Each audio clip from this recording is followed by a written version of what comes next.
दिवसातला 7 ते 8 तास वेळ फक्त शिवपूजेला लागायचा रावणाला. 14 माणसं पूजेचं सामान हाताखाली द्यायला होती. रोज 1000 कमळ शिवपिंडीला व्हायचा. चुकून एके दिवशी 999 भरले. पूजेतनं उठला नाही, कुणाला आणायला सांगितलं नाही, स्वतःचं शिर कापलं आणि 1000वे शिर कमल म्हणून शिवपिंडीला अर्पण केलं. एवढा महान शिवभक्त रावण होता. देवानं तरी काय कमी केलं? लंका कोणाची? भिका पाटलाची. माय बोलत जा की ग, तुम्ही माझ्या पार्टीचे आहे म्हणून तरी बोलत जा. बरं हातनलीच्या माय मावल्या, बोलायला कुठे आपल्याला शिकवावं लागतं का ग? नवरा बायकोचं भांडण झालं, बायको म्हणली तुम्हाला माझी कदर नाही, तुमचं घरदार शेतीबाडी आई बाप बहीण बाळा सगळं मी सांभाळतो, सगळं मी एकटी सांभाळते, मी काय काय सांभाळू? नवरा म्हणला सगळं मी सांभाळतो, तू फक्त तोंड सांभाळ. बोलत का? तुम्ही लय खुश होऊ नका, तुम्ही गुणाचे नाही. हे बोलतात त्याचं कारणच तुम्ही आहे. काही लागत नाही रे बायकांना दादा. अरे एखाद्या वेळेस साडी दागिने नाही घेतलं तरी चालतंय, सन्मान देत जा. ज्या घरातली स्त्री सन्मानाने वागवली जाते ना, त्या घरातला संसार वैकुंठासारखा झाल्याशिवाय राहत नाही. ज्या घराचा नवरा तिला सन्मानाने वागेल. सन्मान दे रे. बायकांना पैसे वगैरे नाही दिलं तरी चालतंय, 2 शब्द प्रेमाने बोलत जा. दरवेळेस बायको चपलीशीच बघावी असं नाहीये. थोडं त्यांनाही सन्मान करते रे. आयुष्य घालवलं त्या बायांनी तुमच्यासाठी. बिचारी किती सहन करते. सासूनं बोलावं, सासऱ्यानं बोलावं, जावेनं बोलावं, नंदेनं हिनवावं, अख्ख्या जगाला त्रास द्यावा, पण नवऱ्यानं म्हणावं सोबत आहे मी तुझ्या, विश्वास आहे माझा तुझ्यावर. बाई सगळी संकट एका पायावर सहन करते, फक्त नवरा तिला विश्वास ठेवणारा भेटला पाहिजे. आयुष्यात तिला काहीच लागत नाही. एवढंच वाजवा टाळ्या वाजवा. जिंदगीत कवा आमचं बी कौतुक करीत जा. हा ना, तुम्हाला कुठंच बाया जमत नाही, त्या कौतुकात तरी घेत जा. लई अवघड आहे पण हो. आम्ही आयुष्य घालवायचं, तुम्ही सध्या टाळे. पण काय चुकीचं बोलले मी? खरंय की नाही ग माय? संसारात कोण शहाणा लागतो म्हणजे संसार चांगला होतो?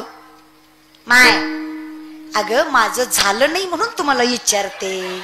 माझं पेटल्यावर येईल अक्कल मला. पिटूस तर सांगा, खरंय की नाही? संसारात कोण शहाणा लागतो ग माय? मी नाही, ज्ञानोबा राय म्हणतात, जरी सख्याचा जिव्हाळा बाय सासरवास आहे. प्रेम नवऱ्याचं भेटलं की बाई सासरवास सहन करते. आम्हा वैष्णवाचंही तसंच आहे. विठेवरच्या मालकासारखा मालक जर या दुर्बळ माणसाला भेटला तरी सुद्धा हा दुर्बल माणूस त्या मालकाच्या जीवावर सबल झाल्याशिवाय राहत नाही. एवढी ताकद त्याच्यात असते. आम्ही श्रेष्ठ आहोत असं नाही, आमचा मालक इतका शहाणा आहे की आमचं दुःख त्याला न सांगता, हा तुका म्हणे सोपे आहे सर्वा होणी. कशासाठी? शहाणा तो धनी घेतो येते. आमचा मालकच फार शहाणा आहे हो. मग तो मालक असेल तर आम्हाला लहानपण स्वीकारायला हरकत, नम्रता, कारण करतोच तो आहे. आम्ही नामस्वरूपी आहे. पितामहा भीष्माने वचन दिलं कृष्णाला, काही झालं देवा तू शस्त्र उचलायचं नाही. काय उपदेश करायचा तो मुखाने, तुझं कारण नाही इथे असायचं, तरी आहेस तर फक्त उपदेश कर, तू शस्त्र चालवायचं वचन दिलं कृष्णाने. अर्जुनाच्या रथाचा पाय गेलेला असताना बाणावर बाण कौरवांनी अर्जुनाला मारला. देवाला सहन झालं नाही. देवाने सुदर्शन चक्र फिरवलं. भीष्माने विचारलं देवस रे, परमात्मा असून वचन मोडलंस काय? आदर्श काय घ्यायचं तुझ्याकडनं? भगवान श्रीकृष्णाने सांगितलं, पितामह स्वतःचं वचन मोडेल पण डोळ्यात देखत भक्तावर झालेला अन्याय कधी उघड्या डोळ्याने सहन करणार नाही. भगवंत मी स्वतःला कलंक लावून घेईल पण भक्तांना त्रास होऊ देणार. असा मालक भेटल्यावर काय हरकत आहे? लहानपण देगा, मी दासत्व स्वीकारायला तयार आहे, कारण जेवढी ताकद मालकात आहे माझा मालक तेवढीच ताकद दासात देतो. देव पहावया तेथे देवची होणी. एवढं जर देव माझा करत असेल तर मला काही हरकत नाहीये लहानपण देगा. तर मला माहित आहे ऐरावत रत्न, माझी नम्रता मला एक श्रेष्ठ व्यक्तिमत्व घडवणार आहे. जो असताना तर त्याचं कौतुक केलंच जाणार, पण तुका म्हणे एक मरणेची सरे उत्तमची उरे. आम्ही गेल्यानंतर सुद्धा ते कौतुक अखंडित राहणार. आणि विचार करा, थोडं प्रॅक्टिकल पण राहा रे. हा, कसला परमार्थ करतोय आपण? आपल्याला संत कळत नाहीयेत रे. हा, स्वतःच अस्तित्व मोठं करायला ज्ञानोबांनी भिंत चालवलीच का? तुकोबांचा गाथा तरलाच का? रेड्यामुखी वेद बोललाच का? नाथांच्या घरी जगाचा मालक 36 वर्ष राहिलाच का? इतके तर्क वितर्क लावता तुम्ही, आणि कुठल्या बेसिसवर देव नाकारता सांगा ना. एकदा ज्ञानेश्वरी वाचा. 90% सायन्स इट्स ज्ञानेश्वरी. 90% विज्ञान म्हणजे ज्ञानेश्वरी आहे. जे आपण आज शिकतो ना पुस्तकात, art, commerce, science, BSc, MBBS, PhD, agriculture, MPC, UPC, जे काही आपण आज करतो ना, ते मात्र ज्ञान नाही ज्ञानोबांसाठी. सर्वज्ञ ते चालते ज्ञानाचे प्रतिबिंब, ओतप्रोत ज्ञान, ज्ञानाला फुटलेली वाचा, ज्ञानानं घेतलेला अवतार, विश्वाची माय म्हणजे ज्ञानोबा आहे. त्यांच्या पुढे आपलं ज्ञान काय? कोण आहे आपण? आणि कशाचा अहंकार? 4 पुस्तकं वाचल्याचा. आणि त्या पुस्तकामुळे इतका मूर्खपणा निर्माण झाला की आम्ही देवच नाकारतोय. अरे सावध सांगे संतोषाला, खोकड पुस्तकं वाचे. अरे पुस्तक वाचून खोकडी शाणी होतात. माणसांचं काय घेऊन बसलात? ज्ञानी कुणाला म्हणावं? उपजता ज्ञानी हे वर्म जाणोनी आले लोटांगणी. हे ज्ञान आहे जे व्यक्तीच्या अगोदर येतं. मोठं की देहाकृती उमटे, निज ज्ञानाची पहाट फुटे, सूर्या पुढे प्रगटे प्रकाश जैसा. ज्ञानोबरांना ज्ञानाची व्याख्या विचार. या बल्बचा शोध 100-125 वर्षापूर्वी कुठला तरी पाश्चिमात्य सायंटिस्टने लावला. अख्ख्या जगाला त्याचं नाव माहित आहे. 750 वर्षापूर्वीचा काळ आहे. 16 वर्षाचे ज्ञानोबा आहे. ज्ञानावरच आहे हायजॅक करायला. इतकं कशी तुमची दुर्बुद्धी रे? ज्याच्या गळ्यात तुळशीची माळ, इट इज अनएज्युकेटेड. आणि ज्याला स्वतःचे मायबाप सांभाळता आले नाही, इट इज वेल एज्युकेटेड. कसली बुद्धी होई? यांचा अंगाऱ्यावर विश्वास आहे पण बुक्क्यावर नाही. कळलं त्यालाच कळलं. मरणाचा हातात गळ्यात माळ घालतो पण तुळस घालत नाही. अरे एक तुळशीची माळ घाल, तुला 100 माळा घालायची गरज पडणार नाही. ती एक तुळशीची माळ अखंड कुळ तुझं प्रबळ, एवढी ताकद आहे एका तुळशीच्या माळ्यात. लय भलते मनी घालत जाऊ नका, काही होत नाही त्यानं. असे जर मनावर शांत झाली असती ना लोक, अहो जगात भांडणं झाली.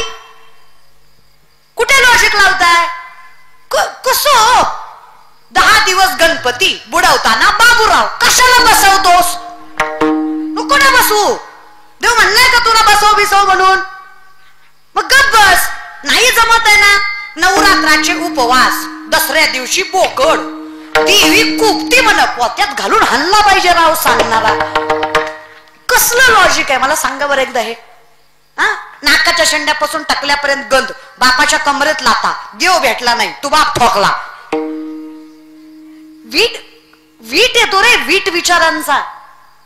कसला हा परमार्थ? द्वैताची झाडणी गुरु विन ज्ञान, आणि तया कैचे कीर्तन घडेल नामी. माऊली म्हणतात ते खोटं नाही. जयाचे आही कधड नाही, तयासी परित्र पुससी काही, अशी गत आहे आमची. मोठेपणा चुकीच्या गोष्टीचा आहे. नामदेवराय सांगतात बघा, आमचं आयुष्य म्हणजे कसं झालंय ना विठ्ठला, इतकं खोटं झालंय. नामदेवराय वर्णन करतात, कुठून कुठून किती बी कुठले तरी कुठूनच कळत नाही त्याला कुट म्हणायचं. कुट म्हणजे खोडकर. नामदेवराय म्हणतात कोण व्याली? मुंगी. कोण व्याली? तिचं दूध 17 रांझण. कुणाचं? मुंगीचं. पिले किती? 12 हत्ती. कुणाचं दूध? करा सप्ते. अरे काय मेळ लागणार आहे? वनात कासव गीत गाय. मुक्ताई म्हणते बघा, मुंगी उडाली तिने गिळले. आमचं काय झालंय? आमचं ज्ञान कमी आणि अहंकार जास्त, कर्म कमी बोभाटा. अख्ख्या कोरोनात किलोभर तांदूळ दिला आणि फेसबुक जाम केला. तू दिला कशाला? कोटीचा बंगला, बंगल्यावर नाव, मातृ पितृ छाया. घरात गेल्यावर कळलं मातृ याची वाट्यावर, पितृ याचा गोट्यावर, आणि छाया खटावर. अरे आग लागू तुझ्या बंगल्याला. तू लिहितो कशाला? समाज विचित्र झालाय, अवघड.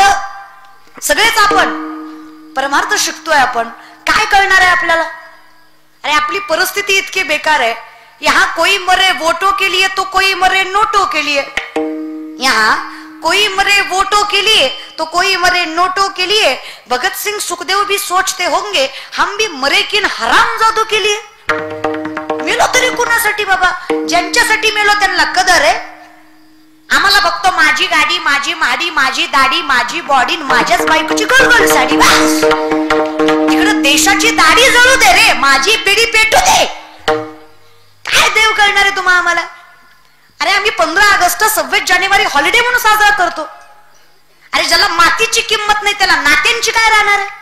आणि ज्याला नातीच कळत नाही त्याला परमार्थ काय कळणार आहे? आणि ज्याला परमार्थाचीच आवड नाही त्यांना संत काय कळणार आहेत? आणि ज्यांना संतच कळले नाही तो देवापर्यंत कसा पोहोचणार आहे? सुरुवातच चुकीची दादा. बेसलेस आपण, आपला बेसच चुकीचा बसला. खतरनाक आहे आपण.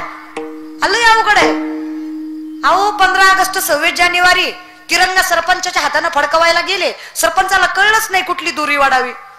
अहो झेंडा खाली सरपंच वर गेला. तुमच्या गावचं नाही दुसरं होतं महाराज. विनंती माझी, तिरंगे त्यांच्या हाताने फडकवा ज्यांना खरंच त्या मातीची जाण आहे, त्यांना खरंच तिरंग्याची किंमत आहे. 8 दिवसापूर्वीची गोष्ट आहे. 6 महिन्याचा मुलगा होता शहीद जवानाचा. 6 महिन्याचा. त्याने बापाला बघितलंच नव्हतं. बाप बघितला तो डायरेक्ट तिरंग्यात लपटलेला. काय अवस्था झाली असेल त्या बायकोची? 6 महिन्याचं पोरगा हातात घेऊन ती बापाची ओळख जर मृतदेहाशी करून देत असेल, तिला विचारा ना तिरंग्याची किंमत. त्या बापाला विचारा ज्यानं म्हातारपणाची काठी समर्पित केली देशासाठी. त्या आईला विचारा, एकुलतं एक पोरग होतं, पोटचा गोळा दिला तिनं देशासाठी. अरे त्या बायकोला विचारा जिनं कपाडीचं कुंकू पुसलं या देशासाठी. अरे तिरंगे फडकवायचंच ना, तर ज्यांचा मुलगा आर्मीत आहे अशा कुटुंबाच्या हाताने फडकावा. त्यांना कळेल तिरंग्याची किंमत काय.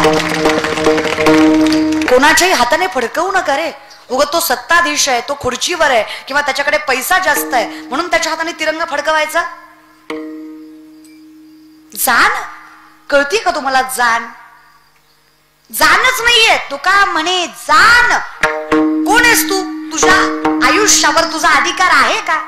देवे दिला. अरे अधिकार कोणाचा?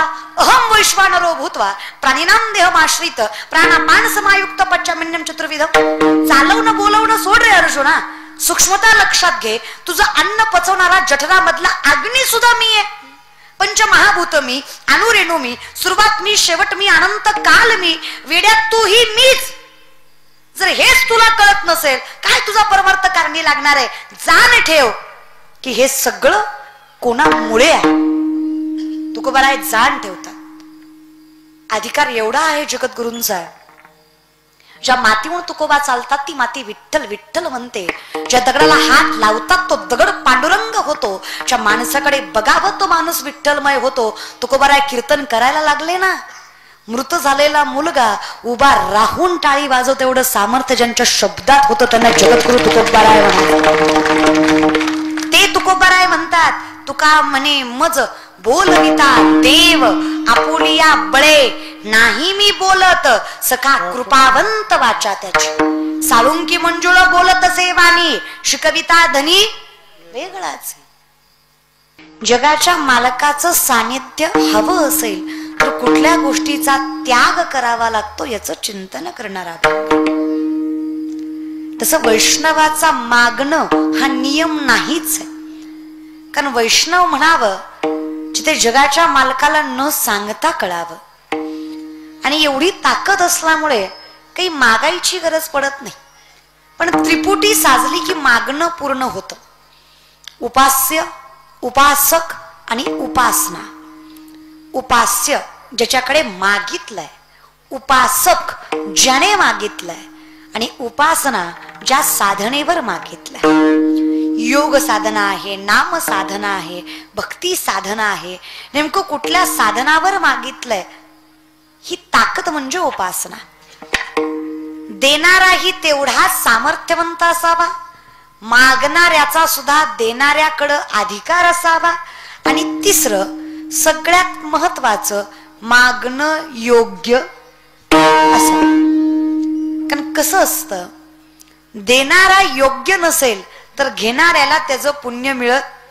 प्रथम उपास्य अन्यायोपार्जितम धनम. अन्यायानं उपजत झालेलं धन कधीच धर्माच्या कारणी लागत. मग त्याने कितीही दान केलं तरी त्या दानाला महत्व नाही. मग भगवान श्रीकृष्ण सांगतात, जे दान देश काल पात्र पाहून दिलं जातं आणि कुठलाही उपकार न ठेवता दिलं जातं तर दानम सात्विकम श्रुत, ते दान सात्विक आहे. मग माऊली त्याच्या पलीकडे सांगतात, द्यावं हे देशकाल पात्र बघून जर द्यायचं असतंय देवा, तर जे देणारा आहे त्यानं देताना तेच द्यावं जे त्यानं योग्य रीतीनं कमवलं. जरी स्वधर्मात होते जे जे मिळे आपण याते, ते ते दिजे बहुते सन्मान योग्य. अगदी हे माऊलींचं मत आहे. आणि म्हणून जो देतोय त्याचा अधिकार मोठा हवा किंवा त्यानं देताना त्याचा उपकार ठेवू नये. आणि असा पंढरीचा मालक आहे ज्याने आजपर्यंत आमच्याकडे कुठल्याच दानाचा उपकार मागितला, परतफेड मागितली कधीच नाही. म्हणला तो की मी तुझ्यासाठी एवढं केलंय, तू माझ्यासाठी एवढं कर. जगाच्या मालकाचं नामचिंतन करणं हे आमच्या सुखासाठी आहे आणि ते करता यावं म्हणून हा अभंग आहे. म्हणून आजच्या ठिकाणी या हातनोलीमध्ये चालू असता अखंड हरिनाम सप्ताह, त्यातला आजचा शेवटचा दिवस, त्या निमित्ताने मागणीपर घेतलेला अभंग तसा संप्रदायाचा नियम आहे. आणि म्हणून जगाच्या मालकाकडे नेमकं मागावं काय? तुझं सानिध्य माझ्यासोबत असावं, याच्यासाठी मला जे काही तू देता येईल तेवढं दे. आणि सगळ्यात प्रथम काय द्यायचं असेल तर नम्रता. म्हणजे पुढच्याने फॉर ग्रँटेड घ्यावं असंही नाही. स्वाभिमान सोडायचा नाही, पण अभिमान करायचा. स्वाभिमान नाही सोडायचा, माळकऱ्यांनी तर नाहीच, कधीच नाही स्वाभिमान सोडायचा. संतांनी अपमानाचा बदला घेतला नाही असं नाही, घेतला. ज्या देहून तुकोबांचा गाथा बुडवला, ज्या देहून तुकोबांना काव्यरचना करू दिली नाही, ज्या देहून तुकोबांना वेड ठरवलं, आज तेच देहू त्याच तुकोबांच्या त्याच गाथ्याचं मंदिर बांधतं. हे सामर्थ्य संतांच्या अपमानाने. त्यांनी अपमानाचा बदला सन्मानानं घेतला. आम्हालाही तेच करता आलं पाहिजे. एवढे मोठे व्हा की ज्या 4 लोकांनी तुम्हाला नावं ठेवलंय त्यांनीच तुमच्या चरणावर मस्तक ठेवलं. तेव्हा ऐरावत रत्न इतके मोठे व्हा. आणि एवढं मोठं व्हायचं असेल तुम्हाला पर्याय आहे, त्याशी अंकुशाचा अंकुश संयम, स्टेबिलिटी, थोडासा संयम ठेवा. मंथोनी नवनीता तैसे घे अनंता, बाया व्यर्थ कथा सांडी मार्ग. आयुष्यात काहीही मिळवायचं असेल ना, थोडासा संयम लागतो. वेळ येऊ द्यावी लागते. वेळ आलं की बरोबर आपण सगळं करू शकतो, पण ती वेळ येण्यासाठी, ती वेळ येईपर्यंत लहानपण देगा. मला सामर्थ्यवंत होण्यासाठी मला नम्रतेची फार गरज आहे. नम्रता म्हणजे सेल्फ रिस्पेक्ट, सांभाळून मोठ्यांचा केलेला आदर. नम्रता म्हणजे ज्याने आमच्यासाठी केलं त्यांच्याविषयी ठेवलेली जाण. नम्रता म्हणजे चुकीच्या गोष्टीचा न केलेला अहंकार. कारण ऍटिट्यूड एक अशी गोष्ट आहे जी कुठलं सुख सामर्थ्याने मिळू देत नाही. म्हणून सुखी व्हायचं असेल तर जो असत्य अहंकार, कारण आपलं हे बघा, अहंकार करावा असं काही नाही आपल्याकडे. आनंदाने बसावं माणसाने. आनंद एकाच गोष्टीचा आहे की मी वारकरी संप्रदायामध्ये जन्माला आलो, मी पृथ्वी तलावर मानवरूपी जन्माला आलो. फार मोठा आनंद आहे. हा एकमेव जन्म आहे जिथे अखंडित आम्हाला भजन करता येते. आम्ही त्याला भजावं आणि त्याने आमच्या हृदयात स्थानापन्न व्हावं एवढी ताकद आहे. सर्वागती राम देहा देही सूर्यप्रकाशक काही लागत नाही. देवाचं नाव घ्यायला काळ वेळ नाम उच्चारिता नाही, दोन्ही पक्ष पाही उद्धरते. पण तुकोबारा एवढं मात्र नक्की सांगतात, इथे जर तुम्हाला सामर्थ्याने परमार्थ करायचं असेल तर विनंती एवढीच आहे, तुम्हाला राग करून, घाई करून किंवा अहंकार बाळगून चालणार. नम्र झाला भूता तेने कोंडिले अनंता. नम्रता पाहिजे, सेल्फ रिस्पेक्ट सांभाळ. आणि हे सांभाळत असताना तुम्ही मोठे झालात तर ज्यांनी मोठे केलंय त्याची जाण ठेवली. असंही जगाच्या मालकाशिवाय कोण आहे रे आपलं. माऊली म्हणतात, माझ्या विठोबाचा कैसा प्रेम भाव, आपणची देव होय गुरु. किती करशील रे देवा. माऊली वर्णन करतात, तू गुरुबंधू पिता, तू आमची इष्ट देवता, तू सुद्धा रक्षिता आपदी अमोत. गुरु बंधू माय बाप सगळं झालास, पण रक्षण करायला विसरलं, मग मी कशाचा मोठेपणा करावा? अरे करणाराच तू आहेस, मी नामस्वरूपी आहे. हा, आजकालच्या पिढीला जर विचारलं, का रे बाबा हायली एज्युकेटेड आहात, स्टँडर्ड मेंटेन करता, हाय क्लास लाईफस्टाईल आहे, श्रीमंत आहात, पण कधी ज्ञानेश्वरी वाचताना दिसला नाही. आजकालची पिढी फार कौतुकाने सांगते, I don't believe in god. Okay, no issue. तुम्ही देवाला मानत नाही यात काही वावग नाही, तो प्रारब्धाचा भाग आहे. देव कोणालाही आवडत नाही. हा, पण एक मात्र खरं, ज्या दिवशी देव तुम्हाला नाकारेल, हे जग तुमचं अस्तित्व स्वीकारणार नाही, हे सत्य तुम्ही नाकारू शकत नाही. मी जिवंत आहे. हातनोली कर. टाळ्या वाजवल्या तर टाळ्या वाजवीच. गावाच हातनोली गाव आहे, वाजवल्या तर वाजवल्या. एखादं वाक्य पटलं, टाळ्या वाजवायला मागे पुढे बघायचं. टाळी वाजवणं ज्ञानी माणसाचं लक्षण आहे. वाट नाही बघायची कवा शेजारचा वाजवेल पुन्हा मी वाजवते, आपल्याला पटलं की वाजवायचे. वो कैसा होता है ना साहब, बगीचे की खुशबू माली से होती है, कलाकार की दाद ताली से होती है, टाळी तर वाजलीच. एवढं बोलून सुद्धा काही काही धटकुल्यांनी वाजवलीच नाही, बिकॉज ऑफ ॲटिट्यूड आहे की नाही.